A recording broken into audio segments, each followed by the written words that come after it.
Here we're at TopCampingGear.com. 5 couple camping ideals. Let's scroll down and see what the main points are. How to plan a romantic camping trip. First, when planning a romantic camping trip, pick a secluded campsite to avoid the crowds. Number 2, make sure your camping area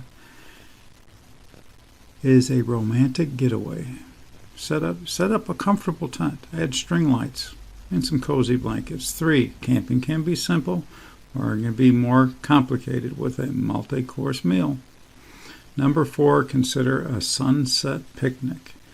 If you want to take your meals to the next level, enjoying the sunset picnic is wonderful. Stargazing is also a popular pastime for couples when camping. And that's it for TopCampingGear.com. 5 couple camping ideals.